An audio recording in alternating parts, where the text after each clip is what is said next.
Salam jumpa kembali saudara-saudariku yang terkasih dalam Tuhan kita Yesus Kristus. Salam sejahtera untuk kita semua. Berkat Allah yang Maha Kuasa senantiasa menyertai kita. Marilah kita mendengarkan dan merenungkan bacaan-bacaan kitab suci hari Selasa tanggal 12 Juli tahun 2022.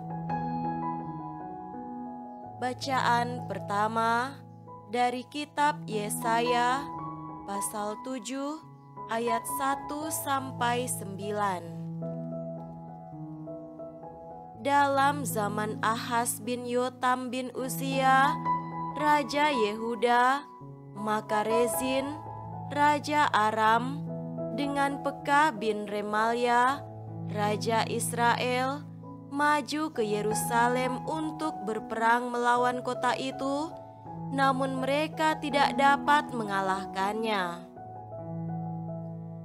Lalu diberitahukanlah kepada keluarga Daud, Aram telah berkemah di wilayah Efraim, maka hati Ahaz dan hati rakyatnya gemetar ketakutan, seperti pohon-pohon hutan bergoyang ditiup angin.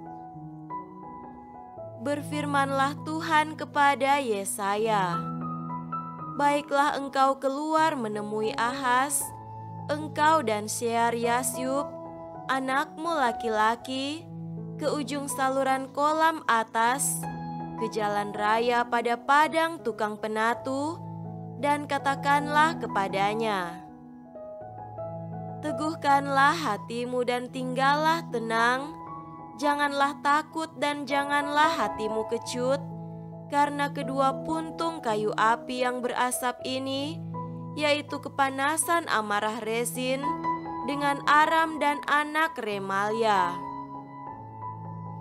Oleh karena Aram dan Efraim dengan anak Remalia telah merancang yang jahat atasmu dengan berkata, marilah kita maju menyerang Yehuda dan menakut-nakutinya serta merebutnya, kemudian mengangkat anak Tabeel sebagai raja di tengah-tengahnya, maka beginilah firman Tuhan Allah. Tidak akan sampai hal itu dan tidak akan terjadi, sebab Damsyik ialah ibu kota Aram dan Rezin ialah kepala Damsyik. Dalam 65 tahun, Efraim akan pecah, tidak menjadi bangsa lagi. Dan Samaria ialah ibu kota Efraim, dan anak Remalia ialah kepala Samaria. Jika kamu tidak percaya, sungguh kamu tidak teguh jaya. Demikianlah sabda Tuhan. Syukur kepada Allah.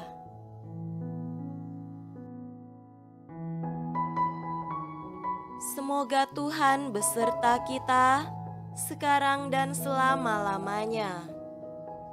Inilah Injil suci menurut Matius. Dimuliakanlah Tuhan. Injil Matius pasal 11 ayat 20 sampai 24. Lalu Yesus mulai mengecam kota-kota yang tidak bertobat, sekalipun di situ ia paling banyak melakukan mujizat-mujizatnya. Celakalah engkau Korazim, celakalah engkau Betsaida. Karena jika di Tirus dan di Sidon terjadi mujizat-mujizat yang telah terjadi di tengah-tengah kamu, sudah lama mereka bertobat dan berkabung. Tetapi aku berkata kepadamu, pada hari penghakiman, tanggungan Tirus dan Sidon akan lebih ringan daripada tanggunganmu. Dan engkau Kapernaum, apakah engkau akan dinaikkan sampai ke langit? Tidak, engkau akan diturunkan sampai ke dunia orang mati. Karena jika di Sidon terjadi mujizat-mujizat yang telah terjadi di tengah-tengah kamu, kota itu tentu masih berdiri sampai hari ini. Tetapi aku berkata kepadamu, pada hari penghakiman, tanggungan negeri Sodom akan lebih ringan daripada tanggunganmu. Demikianlah sabda Tuhan. Terpujilah Kristus.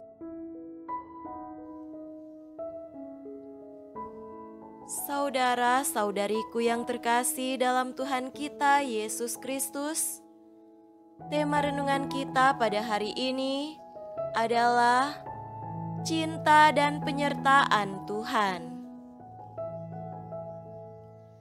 Meminta tanda untuk membenarkan ketidakpercayaan merupakan tindakan menutup hati terhadap kabar baik Allah. Orang-orang Yahudi sering meminta tanda kepada Yesus. Meskipun demikian, mereka tidak serta-merta percaya ketika diberi tanda. Sudah ada begitu banyak tanda yang dibuat Yesus yang menunjukkan siapakah dirinya, tetapi berbagai tanda yang ajaib tersebut tidak membuat mereka percaya bahwa Yesus adalah Allah yang telah datang dan tinggal di antara mereka. Bahkan mereka secara terang-terangan masih meminta tanda. Saudara terkasih, pada masa Perjanjian Lama, saat Raja Ahas mengalami suasana politik yang kelabu karena dari mana-mana datang ancaman, Raja menerima berbagai usulan. Ada begitu banyak usulan, tetapi iman akan Allah terlupakan. Maka Nabi Yesaya mengingatkan hal iman akan Allah. Saat ini kita hidup pada zaman yang dipenuhi dengan berbagai tawaran menarik melalui media-media sosial dan berbagai peristiwa harian yang menarik lainnya. Pewartaan sabda Tuhan berada di tengah-tengah berbagai tawaran tersebut. Melalui sabdanya dalam kitab suci maupun renungan-renungan sabda Tuhan, Yesus terus mengetuk hati kita untuk terbuka terhadap tanda-tanda dari Allah yang sangat diperlukan untuk membangun kehidupan kita yang lebih baik. Yesus menghendaki agar kita percaya akan cinta dan penyertaan-Nya. Kalau kita mau membangun kehidupan kita yang lebih baik, lebih kokoh, maka kita perlu percaya sepenuhnya pada Yesus, mengandalkan Yesus sebagai sumber dan kekuatan hidup kita. Sebagai orang yang percaya sepenuhnya pada Yesus, kita perlu berbenah diri terus-menerus, menjalani kehidupan berdasarkan iman kita akan cinta dan penyertaan Tuhan Yesus kepada kita. Orang beriman yang sesungguhnya tidak membutuhkan atau mengharapkan tanda yang luar biasa dan sensasional, karena setiap peristiwa kehidupan kita adalah tanda cinta dan penyertaan Tuhan bagi kita.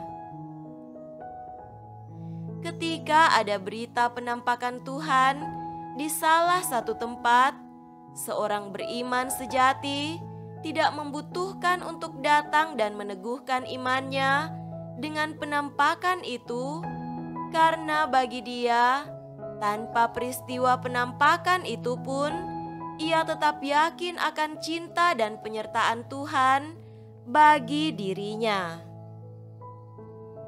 Semoga demikian. Amin.